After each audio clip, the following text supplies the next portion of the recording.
বগুড়া ৬ আসনের উপনির্বাচনের সর্বশেষ তথ্য জানাতে আমাদের সাথে যুক্ত হচ্ছেন সহকর্মী বুলবুল আহমেদ জয়।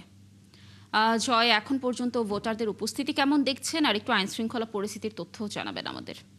কামিজ দিলামনি, আমি এখন রয়েছি police line school and college কেন্দ্রে, এবং এই কেন্দ্রে এই পর্যন্ত যদি আমি বলি যে আমার কাছে যে তথ্য রয়েছে সেটা হচ্ছে 11:30 পর্যন্ত, এবং এখানে প্রায় 10% ভোট কিন্তু এখানে কাস্ট হয়েছে।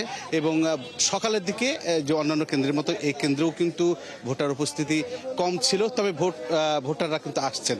আমি যদি একটু চিত্রটা দেখাই, যে সকালের দিকে কিন্তু এই ধরনের চিত্র আমরা দেখতে পাইনি, বা এভাবে যে ভোটাররা যত ভোট কেন্দ্রের দিকে বা নেতাকর্মীর যে ভিড়, এটা কিন্তু আমরা দেখতে পাইনি। কিন্তু এখন কিন্তু বেলা বাড়ার সাথে সাথে সেই ধরনের চিত্র কিন্তু আমরা দেখতে পাচ্ছি। তারপরেও যে সংখ্যাটা এই সময় হওয়ার কথা সেটা তুলনামূলক অনেকটাই কম। এখানে যারা যদি দেখি যে দুই দলের কিন্তু পাশাপাশি তাদের এজেন্টরা বা তাদের কর্মীরা সমর্থকদের কিন্তু একটা ভিড় এখানে জটলা আছে। বগুড়ার যারা ভোটার বা এই কেন্দ্রের যারা ভোটার, তাদের সাথে একটু যদি আমি কথা বলি, যে সব মিলিয়ে এবারে নির্বাচন কেমন দেখছেন? ভোটার উপস্থিতি এত কম কেন? আসলে উপস্থিতি খুবই কম। মানে ভোটের প্রতি মানুষের কেন যেন অনীহা, আগ্রহ কম। আর এর মূলত কারণ হচ্ছে প্রচার প্রচারণা এবং মানুষের প্রতি যে একটা ভোটের যে একটা স্পিড জাগানো, সেটা মূলত একটু কম।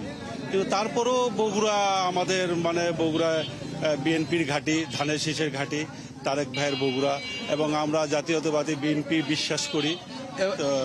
এবং আইন শৃঙ্খলা নিয়ে কোনো কি অভিযোগ রয়েছে আপনাদের? না, আইন শৃঙ্খলা খুবই ভালো এবং আমরা স্বতঃস্ফূর্তভাবে ভোট দিচ্ছি। আমি এই মাত্র ভোট দিলাম। আচ্ছা, ধন্যবাদ 71 টিভি। এবং যেটা বলছিলাম যে দুই দলের সমর্থকরাই কিন্তু এখানে রয়েছেন, এবং কিছুটা ভোটার উপস্থিতি সকালের তুলনায় এখন বেড়েছে।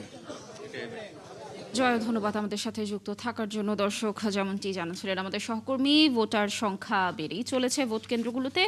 নিশ্চয়ই আমরা পরবর্তী সংবাদ সংযোগগুলোতে এই ভোটের আরও তথ্য আপনাদেরকে জানানোর চেষ্টা করব।